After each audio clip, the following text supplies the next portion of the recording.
सरकार के स्तर पर तो सब कुछ ठीक ठाक है, लेकिन मालदीव का विपक्ष भारत के खिलाफ काफी मुखर हो रखा है। मालदीव के पूर्व राष्ट्रपति अब्दुल्ला यामीन भारत विरोधी अभियान का नेतृत्व कर रहे हैं। वो मांग कर रहे हैं कि मालदीव से भारत की मौजूदगी खत्म होनी चाहिए। मालदीव की सरकार भी इस विरोध प्रदर्शन को लेकर चिंतित है। दुनिया के सबसे बड़े लोकतंत्र भारत और दुनिया के सबसे नए लोकतंत्रों में से एक मालदीव के बीच संबंध पटरी पर होते हुए भी बेपटरी होने की आशंका से ग्रस्त हैं। 1000 से ज्यादा द्वीपों वाले मालदीव में विपक्ष समर्थित इंडिया आउट कैंपेन जोरों पर है।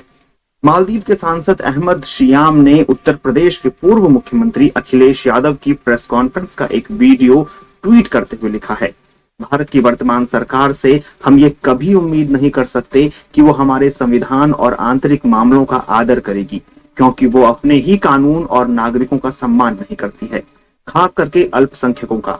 हम अपनी आजादी नहीं खो सकते। दरअसल कहा जा रहा है कि भारत में मुसलमानों को लेकर जो कुछ भी होता है तो उसकी खबर से मालदीव के मुसलमान भी प्रभावित होते हैं। मालदीव सुन्नी मुस्लिम बहुल देश है। अहमद शियाम इसी की ओर इशारा कर रहे हैं। इंडिया आउट कैंपेन को बल इससे भी मिलने की बात कही जा रही है। इस कैंपेन का कहना है कि मालदीव से भारत के सैन्य अधिकारी और उपकरणों को हटाया जाए। इस कैंपेन की शुरुआत साल 2018 में हुई थी। तब मालदीव के तत्कालीन राष्ट्रपति अब्दुल्ला यामीन ने भारत से अपने 2 हेलीकॉप्टरों और एक डॉर्नियर एयरक्राफ्ट ले जाने को कहा था। ये हेलीकॉप्टर और एयरक्राफ्ट भारत ने मालदीव में खोजी और राहत बचाव अभियान के लिए लगा रखे थे। मालदीव का तब कहना था कि अगर भारत ने इसे उपहार में दिया है तो इस पर पायलट मालदीव के होने चाहिए, न कि भारत के। इस मुद्दे ने इतना तूल पकड़ा कि लोग सड़कों पर उतरने लगे। इसी साल 5 दिसंबर को आइलैंड एविएशन सर्विस लिमिटेड के पूर्व निदेशक मोहम्मद आमीन ने ट्वीट कर कहा, भारत से एक डॉर्नियर लेना कोई मुद्दा नहीं है, लेकिन डॉर्नियर के साथ भारतीय सैनिकों की तैनाती के हम खिलाफ हैं। हमारे पास इसे चलाने का पर्याप्त अनुभव है। हमारे पास इन हेलीकॉप्टरों की रजिस्ट्री में बदलाव करने का विकल्प होना चाहिए। हमारे पास यह भी अधिकार होना चाहिए कि हम इसे वापस कर सकें। प्रोग्रेसिव पार्टी ऑफ मालदीव यानी पीपीएम और उससे जुड़ी पार्टियों का कहना है कि भारतीय सैनिकों को मालदीव से चले जाना चाहिए। मालदीव के पूर्व मंत्री लुबना जाहिर ने 6 दिसंबर को एक ट्वीट कर कहा, मैं भारतीय व्यंजनों, उत्पादों, दवाइयों को बेहद पसंद करता हूं, लेकिन अपनी जमीन पर भारतीय सैनिकों को नहीं।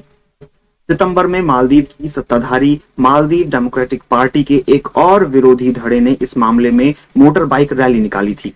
यामीन भी मालदीव से भारतीय सैनिकों की वापसी की मांग खुलकर कर रहे हैं। इसी तरह की भारत विरोधी मांग भारतीय एयरपोर्ट ऑपरेटर जीएमआर को लेकर हुई थी और 2012 में जीएमआर को बाहर होना पड़ा था। श्रीलंका में भारत को लेकर मुश्किलें हैं, लेकिन वहां की मुख्य सिंहला पार्टी भारत और चीन दोनों से संबंध रखना चाहती है।